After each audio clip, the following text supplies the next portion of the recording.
Ya, shalom anak-anak yang ada di rumah. Ya, kita bersyukur ya, kita kembali lagi di pagi hari ini, kita sama-sama memuji dan memuliakan Tuhan. Ya, saya berharap anak-anak tetap semangat ya, tetap antusias dalam memuji dan memuliakan nama Tuhan.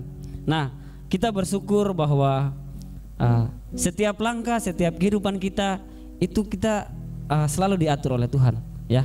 Kita bersyukur atas setiap napas, setiap apapun yang kita hadapi, kita percaya bahwa itu semua karena anugerah dan cinta Tuhan. Untuk itu, sebelum kita masuk doa, mari kita mengangkat sebuah pujian yang berkata, tiap langkahku. Ya, kita sama-sama menyanyikan pujian ini dengan semangat.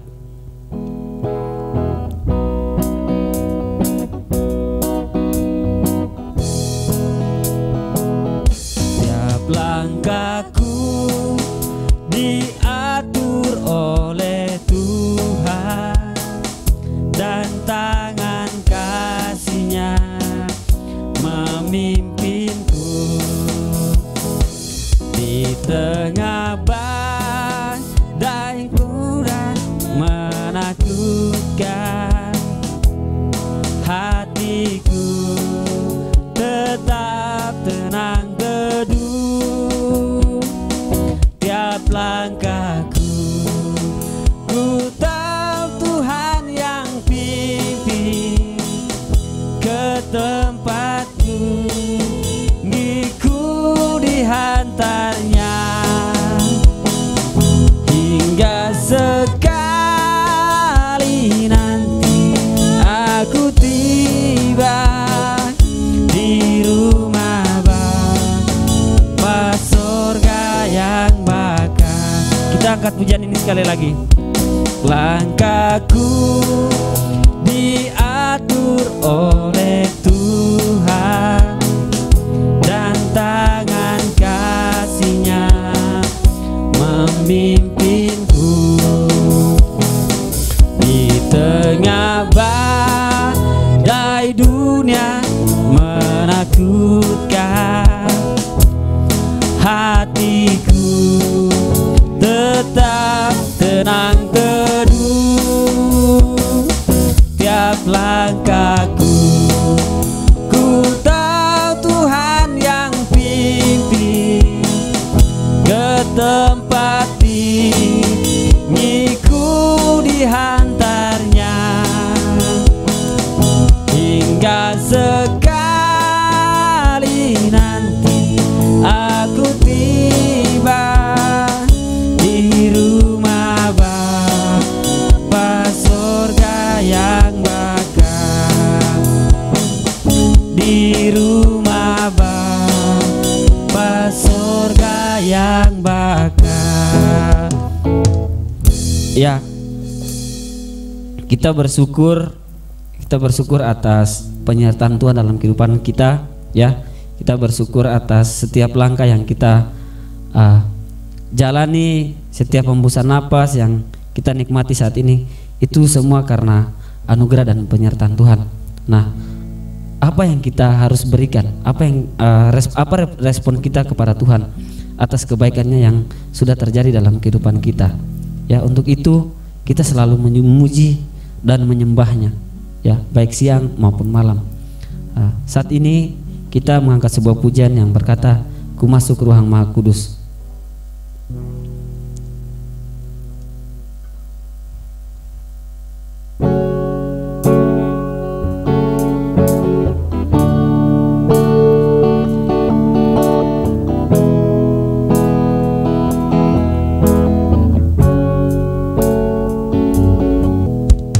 Ku masuk ruang Maha Kudus dengan darah anak domba. Ku masuk rumah hati tulus, menyembah yang Maha Kuasa. Ku masuk ruang Maha Kudus dengan darah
Mari kita bersatu dalam doa. Mari kita berdoa. Tuhan Allah Bapa kami yang bertata dalam kerajaan surga, kami mengucap syukur Tuhan buat penyertaan-Mu dalam kehidupan kami, buat kasih setia-Mu yang begitu kami rasakan dalam kehidupan kami, sehingga saat ini Tuhan kami dapat berkumpul kembali, baik kami yang ada di sini maupun anak-anak kami yang ada di rumah masing-masing, untuk memuji dan memuliakan nama Tuhan. Kiranya Roh Kudus-Mu yang memampukan kami di ibadah di pagi hari ini, Roh Kudus-Mu yang menuntun kami sehingga kami dapat memuji dan memuliakan nama Tuhan. Inilah doa dan permohonan kami, biar dari awal ibadah ini pertengahan hingga berakhir dapat berjalan dengan baik. Inilah doa dan permohonan ini Tuhan, hanya dalam nama-Mu kami sudah berdoa dan mengucap syukur. Haleluya, amin. Oke, shalom anak-anak yang ada di rumah. Saya berharap kalian masih semangat untuk memuji Tuhan dengan pujian-pujian, ya. Untuk itu Mister mengajak kalian untuk bangkit berdiri, ya. Kita sama-sama mengangkat sebuah pujian yang berkata, lingkupiku.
Ya, sebentar lagi kita akan memasuki dan mendengarkan firman Tuhan yang disampaikan oleh Mr. Bill. Untuk itu mari kita mengangkat sebuah pujian yang berkata, dengan sayap-Mu.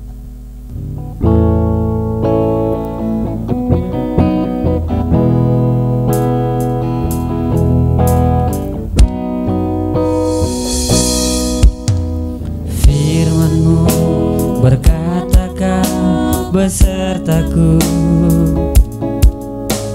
maka kuat roh dan jiwaku.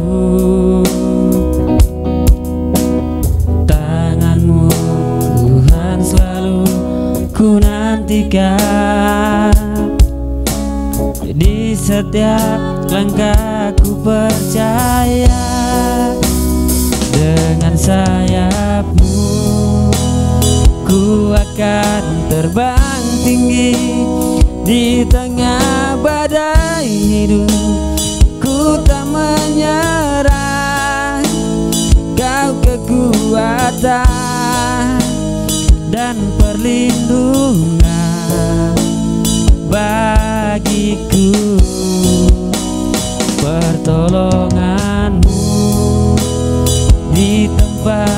maha tinggi, Kau mengangkat tanganku, aku berserah, Kau ku nantikan, Kau yang ku sembah, Yesusku,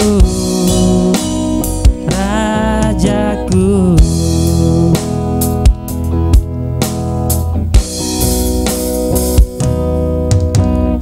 Firman-Mu berkata Kau besertaku, maka kuat roh dan jiwaku. Tangan-Mu Tuhan selalu ku nantikan, di setiap langkah ku percaya, dengan sayap-Mu ku akan terbang tinggi di tengah badai hidup.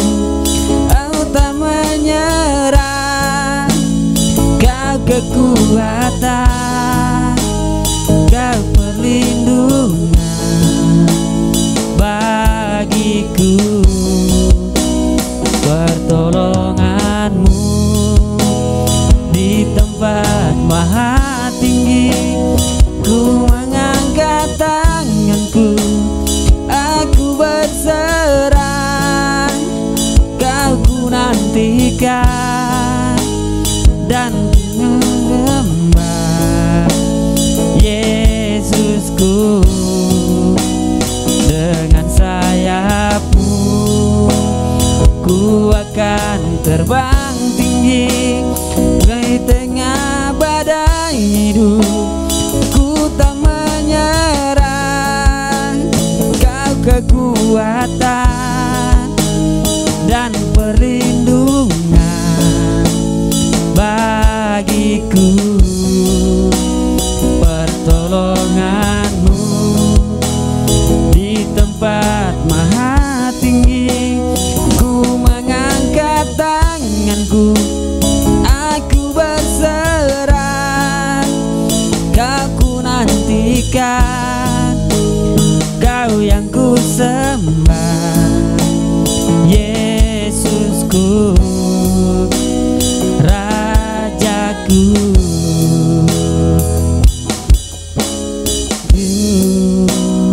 Rajaku,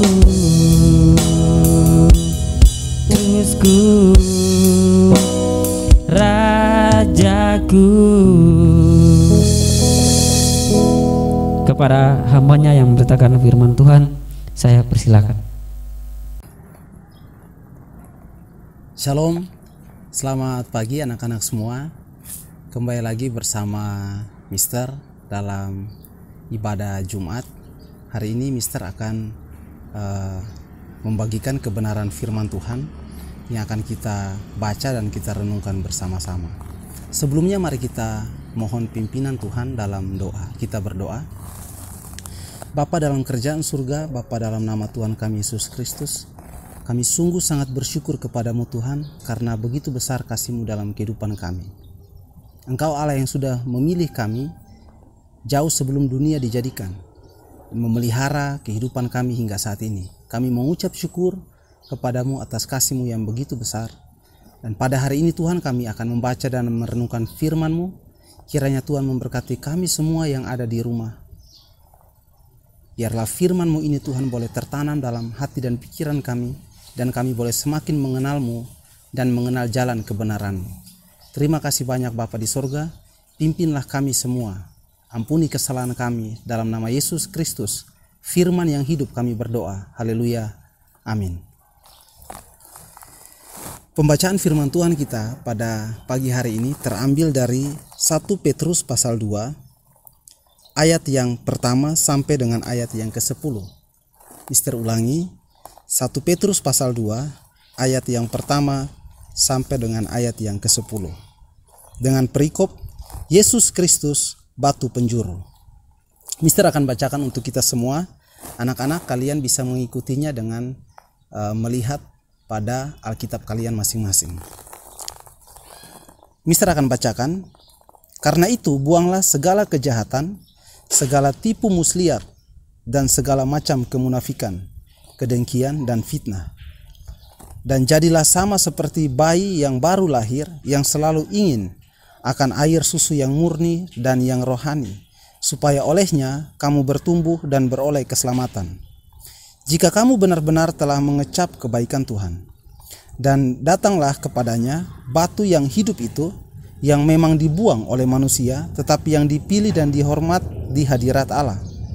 Dan biarlah kamu juga dipergunakan sebagai batu hidup untuk pembangunan suatu rumah rohani bagi suatu imamat kudus, untuk mempersembahkan persembahan rohani yang karena Yesus Kristus berkenan kepada Allah. Sebab ada tertulis dalam kitab suci, sesungguhnya aku meletakkan di Sion sebuah batu yang terpilih, sebuah batu penjuru yang mahal, dan siapa yang percaya kepadanya tidak akan dipermalukan. Karena itu bagi kamu yang percaya, ia mahal. Tetapi bagi mereka yang tidak percaya, batu yang telah dibuang oleh tukang-tukang bangunan telah menjadi batu penjuru, juga telah menjadi batu sentuhan dan suatu batu sandungan. Mereka tersandung padanya karena mereka tidak taat kepada firman Allah, dan untuk itu mereka juga telah disediakan. Tetapi kamulah bangsa yang terpilih, imamat yang rajani, bangsa yang kudus, umat kepunyaan Allah sendiri, supaya kamu memberitakan perbuatan yang besar dari Dia, yang telah memanggil kamu keluar dari kegelapan kepada terangnya yang ajaib. Kamu yang dahulu bukan umat Allah, tetapi yang sekarang telah menjadi umatnya, yang dahulu tidak dikasihani, tetapi yang sekarang telah beroleh belas kasihan. Nah, anak-anak semua, ada begitu banyak hal yang bisa kita pelajari dari bagian firman Tuhan dari 1 Petrus pasal 2 ayat 1 sampai dengan ayat yang ke-10 ini. Nah, dalam firman ini diawali dengan memerintahkan kepada kita semua untuk membuang segala kejahatan, ya, segala tipu muslihat dan segala macam kemunafikan, kedengkian dan fitnah. Nah, jadi firman Tuhan itu sangat luar biasa, terus mengingatkan kita semua di bagian manapun di dalam Alkitab ini, agar kita terus berusaha menjaga kekudusan hidup kita.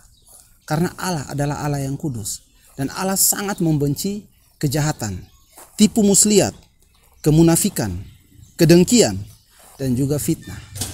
Dan kita perlu belajar bahwa Allah sangat serius mengawali bagian firman Tuhan ini dengan memperingatkan kepada kita semua untuk betul-betul harus menjaga hati dan pikiran kita. Namun yang menarik di sini yaitu bagian yang kedua, ayat yang kedua. Dan jadilah sama seperti bayi yang baru lahir.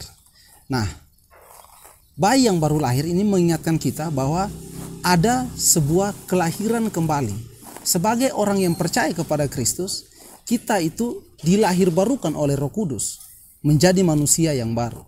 Yang kita juga sudah pernah dengar bahwa ketika kita sungguh-sungguh bertobat dan mengikut Tuhan, kita itu dilahir barukan oleh Roh Kudus dan kita menjadi manusia yang baru.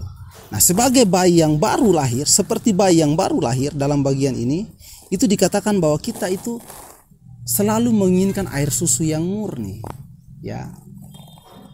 Jadi bayi itu dia sangat polos dan dia hanya menginginkan hal yang murni, yang bersih, yang tidak ada kemunafikan, tidak ada tipu muslihat, dan tidak ada kejahatan, ya. Dia hanya menginginkan firman Tuhan yang sungguh-sungguh dari Tuhan, dan dia dengan penuh kepolosan mau menaati semua firman yang disampaikan kepadanya. Begitu pula kita yang ada di dalam Tuhan. Tuhan menginginkan kita supaya kita bertumbuh melalui pengajaran firman Tuhan yang murni, yang sesuai dengan kehendak Tuhan. Mister akan bacakan untuk bagian selanjutnya, bagian B dari ayat yang kedua ini, supaya olehnya kamu bertumbuh dan beroleh keselamatan. Nah, jadi firman Tuhan itu akan membawa kita kepada pertumbuhan. Jadi kalau misalkan kalian ingin untuk bertumbuh di dalam Tuhan, ingin untuk hati kalian, karakter kalian, iman kalian terus bertumbuh di dalam Tuhan, satu-satunya cara adalah dengan firman Tuhan, ya, dengan menerima firman Tuhan dan menaatinya. Nah, ayat yang ketiga di sini juga menarik. Kamu akan bertumbuh dan beroleh keselamatan jika kamu benar-benar telah mengecap kebaikan Tuhan. Nah, kamu telah benar-benar mengecap kebaikan Tuhan. Pertanyaannya di sini adalah, apakah kita betul-betul pernah merasakan kebaikan Tuhan dalam kehidupan kita? Ketika kita betul-betul mengalami kebaikan Tuhan di dalam kehidupan kita, ketika kita betul-betul mengecap kebaikan Tuhan dalam kehidupan kita, maka itu akan sangat penting untuk pertumbuhan dan untuk keselamatan kehidupan kita. Karena jika kita tidak pernah mengalami kebaikan Tuhan, kelihatannya kita akan sedikit cacat dalam menjalani pertumbuhan iman kita kepada Tuhan. Ya. Nah, lalu kita akan melihat di sini sesuai dengan perikop kita, yaitu Yesus Kristus batu penjuru. Apa maksudnya Yesus Kristus adalah batu penjuru? Mister akan langsung masuk ke dalam ayat yang ke-6. Sesungguhnya aku meletakkan di Sion sebuah batu yang terpilih, sebuah batu penjuru yang mahal, dan siapa yang percaya kepadanya tidak akan dipermalukan. Nah, batu di sini, ya, batu penjuru di sini itu adalah Yesus Kristus sendiri. Jadi Kristus menganalogikan dirinya sebagai batu penjuru. Kalau batu itu kan kita tahu ya, karakternya itu keras, kuat, kokoh. Itu menggambarkan bahwa di dalam Kristus itu ada keteguhan, ada kepastian, ada keselamatan. Keselamatan yang kekal. Seperti batu yang keras, batu yang kuat, ya. Dan barang siapa yang percaya kepadanya tidak akan dipermalukan. Dan batu ini di bagian yang berikut, ya, ayat yang ke-7, karena itu bagi kamu yang percaya ia mahal, ia berharga. Ya, kita yang percaya kepada Kristus, Kristus sangat berharga bagi kita. Tetapi bagi mereka yang tidak percaya, ayat yang ke-7, batu yang telah dibuang oleh tukang-tukang bangunan telah menjadi batu penjuru dan telah menjadi batu sentuhan dan suatu batu sandungan. Nah, sekarang coba kita lihat dari batu penjuru. Batu penjuru adalah batu yang ada di pojok, yang diletakkan di pojok. Tujuannya adalah supaya batu-batu yang kemudian disusun harus sesuai dengan batu yang ditempatkan di pojok itu, ya. Jadi itu batu diletakkan di antara pertemuan dua sisi dari sebuah bangunan. Oke? Nah, jadi semua batu-batu yang disusun berikutnya harus sesuai dengan batu penjuru. Jadi Kristus adalah batu penjuru kita. Ya. Artinya Kristus harus menjadi pusat dan tujuan dari kehidupan kita.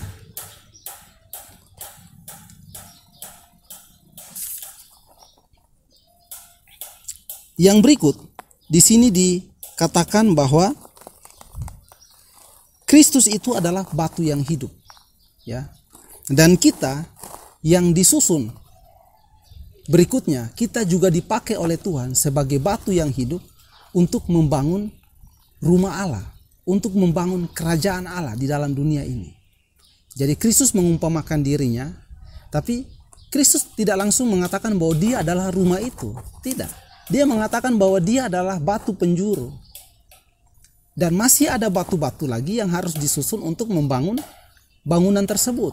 Nah, siapakah batu-batu yang akan dibangun kemudian? Yaitu kita. Kristus ingin memakai kita sebagai batu-batu berikutnya, batu-batu yang hidup untuk menjadi berkat, untuk membangun kerajaannya, untuk membangun rumahnya di dunia ini. Nah, Kristus ingin sekali untuk bersama-sama dengan kita, bersekutu dengan kita, menjadi sebuah bangunan yang utuh dan yang kekal. Lalu kita akan melihat bagian yang berikut, yaitu selain batu penjuru, di ayat yang ke-7 ini dikatakan bahwa batu yang telah dibuang oleh tukang-tukang bangunan telah menjadi batu penjuru, juga telah menjadi batu sentuhan dan suatu batu sandungan. Nah, ini dua hal yang kontras ya. Yang pertama tadi batu penjuru, Kristus sebagai batu penjuru, di mana dia adalah pusat dari kehidupan. Batu-batu berikutnya yaitu kita menjadikan Kristus sebagai pusat kehidupan kita ya. Tapi yang berikut, Kristus juga adalah batu sandungan ya. Menjadi batu sandungan. Batu sandungan tentu bukan untuk kita yang percaya, tapi untuk mereka yang tidak mau menerima Kristus. Kita tahu bahwa Kristus di dalam dunia ini banyak yang menolak dia. Banyak yang tidak percaya kepadanya. Kenapa mereka tidak mau menerima Kristus? Jawaban sederhana adalah karena mereka tidak mau taat kepada firman-Nya. Ya. Ketika kita tidak taat kepada firman Allah, maka Kristus itu adalah batu sandungan untuk kita. Kita akan tersandung dan kita akan jatuh. Ya. Bahkan dalam Matius pasal 21 ayat 44, di situ dikatakan bahwa barang siapa yang jatuh ke atas batu itu, ia akan hancur. Dan barang siapa tertimpa atau ditimpa batu itu, ia akan remuk. Ya. Nah, sekarang kita menjadikan Kristus sebagai apa dalam kehidupan kita? Apakah Kristus adalah batu penjuru atau Kristus telah menjadi batu sandungan kita? Orang-orang Farisi itu mereka tersandung oleh batu sandungan ini. Mereka tidak percaya kepada Kristus. Mengapa? Karena mereka tidak mau menerima firman-Nya. Mereka tidak mau taat kepada firman-Nya. Ya, mereka lebih mengutamakan kebenaran yang mereka bangun sendiri. Ketika Kristus datang untuk menyatakan kebenaran yang sesungguhnya, mereka menolak Dia. Dan akhirnya mereka binasa karena kesalahan mereka sendiri. Tetapi puji Tuhan, kita yang hidup di dalam Kristus, yang sungguh-sungguh menerima Kristus, kita melihat Kristus sesuai dengan yang dikatakan oleh Alkitab, Kristus sebagai batu penjuru. Kiranya firman Tuhan ini boleh menguatkan kita dan melihat Kristus sebagai batu penjuru, sebagai pusat dan tujuan kehidupan kita. Apapun yang kita kerjakan selalu berpusat kepada Tuhan. Demikian firman Tuhan. Mari kita berdoa. Bapa dalam kerajaan surga, Bapa dalam nama Tuhan kami Yesus Kristus, kami sungguh sangat bersyukur kepadamu Tuhan, karena Engkau adalah batu penjuru kami.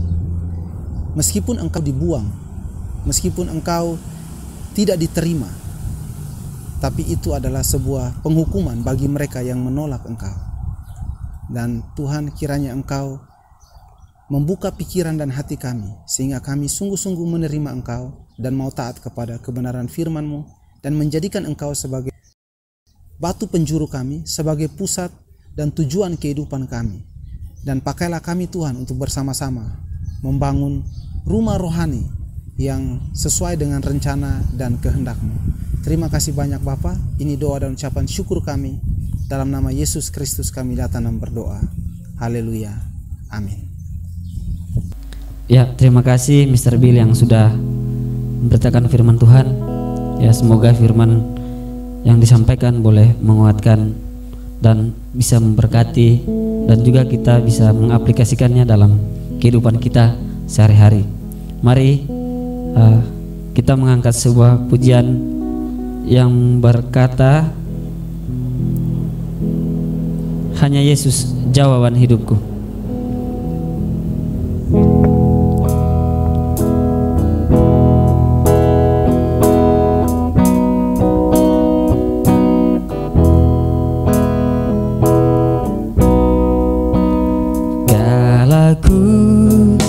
Cari damai hanya ku dapat dalam Yesus. Kalau ku cari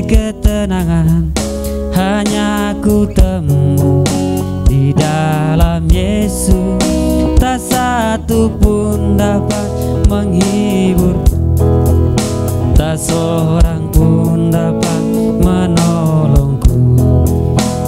Hanya Yesus jawaban hidupku.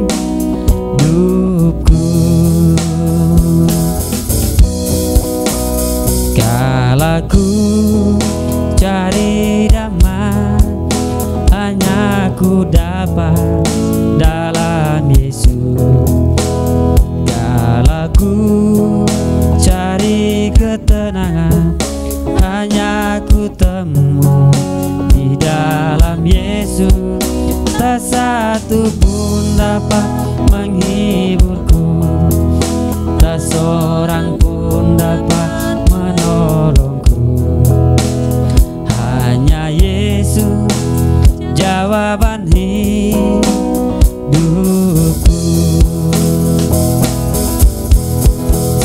Bersama Dia hatiku damai, walau dalam lembah kekelaman. Bersama Dia hatiku terang, walau hidup penuh tantangan. Tak satu pun dapat menghiburku, tak seorang pun dapat menolongku. Hanya Yesus jawaban hidupku.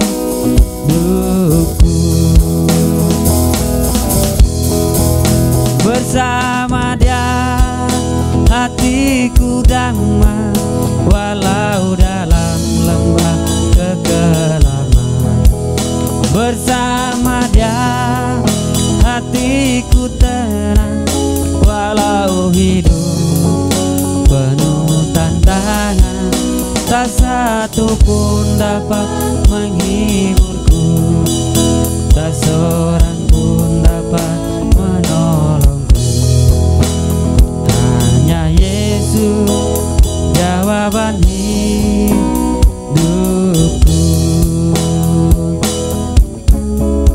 Hanya Yesus jawaban hidupku.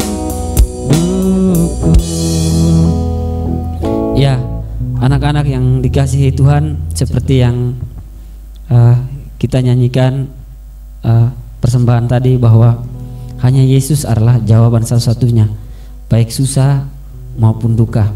Ya, pada kesempatan yang indah ini juga saya percaya bahwa kita ada di saat ini itu juga karena Yesus. Ya, kita harus mengucap syukur. Ya, kita harus mengucap syukur bahwa hanya Dialah yang satu-satunya yang menolong dan menghibur kita di saat susah maupun duka. Ya, kita bersyukur bahwa saat ini kita masih dalam keadaan baik. Namun bagaimana dengan saudara-saudari kita yang saat ini mengalami musibah, baik yang di Sulawesi maupun yang ada di Kalimantan? Nah, kita bersyukur. Ya, kita percaya bahwa hanya Yesus satu-satunya yang dapat menghibur mereka. Ya, hanya Yesus yang bisa menolong dan memampukan mereka dari setiap kejadian, setiap musibah yang mereka alami. Ya, kita juga percaya bahwa kita ada di saat ini juga karena Tuhan. Untuk itu, anak-anak, mari kita mengangkat sebuah pujian yang berkata, I am here because of your grace.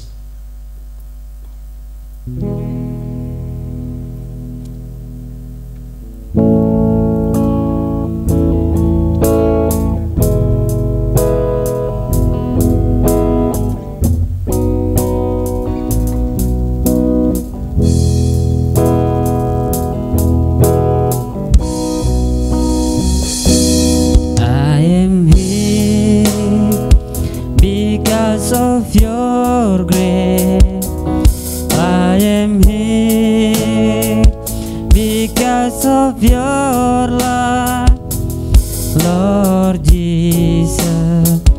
I am so thankful for your grace, sebab sumi because of your grace, I am here because of your love, Lord Jesus. so thankful for your grace abounds to me.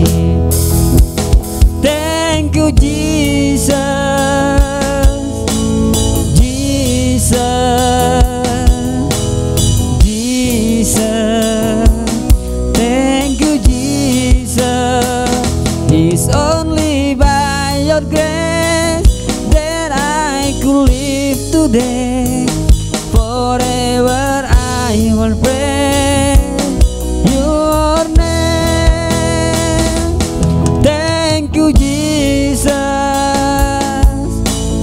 Jesus, Jesus. Thank you, Jesus. It's only by your grace that I could live today. Forever I will praise your name. Forever I will praise your name. Ya, mari kita menutup ibadah ini dengan doa penutup. Mari kita berdoa. Tuhan, terima kasih atas pujian, terima kasih atas firman, terima kasih atas ibadah kami yang sudah kami lalui bersama di pagi hari ini. Semoga ibadah ini dapat berkenan di hadapan Tuhan. Masih banyak pergumulan, masih banyak harapan yang kami doakan, yang ingin doakan, namun kami percaya bahwa Tuhan Maha Tahu, Tuhan Maha Hadir. Untuk itu Tuhan, kami percaya bahwa Tuhan akan mengabulkan setiap isi hati kami, setiap permintaan kami. Tuhan, pada kesempatan yang indah ini juga kami berdoa buat anak-anak kami yang masih berada di bangku pendidikan, khususnya yang ada di Sekolah Kristen Kalam Guru Sentani. Kiranya Tuhan yang memampukan mereka setiap pembelajaran, setiap masalah yang mereka hadapi, setiap pergumulan yang mereka hadapi Tuhan, sehingga mereka boleh menjalani pendidikan ini Tuhan tanpa kekurangan satu apapun, sehingga mereka kelak dapat memperoleh suatu hasil yang dapat berkenan di hati Tuhan dan juga orang tua dan juga keluarga-keluarga mereka. Kami juga berserah untuk hari ini, kiranya biar Tuhan yang selalu menuntun dan membimbing kami. Ini doa dan permohonan kami yang sampai kepadamu Tuhan. Hanya Engkaulah Tuhan dan Juru Selamat kami yang hidup dan berdaulat kini dan sepanjang masa. Amin. Baik, ibadah kita sudah selesai. Sekarang anak-anak akan mempersiapkan diri untuk mengikuti pembelajaran. Shalom, selamat pagi, Tuhan Yesus memberkati.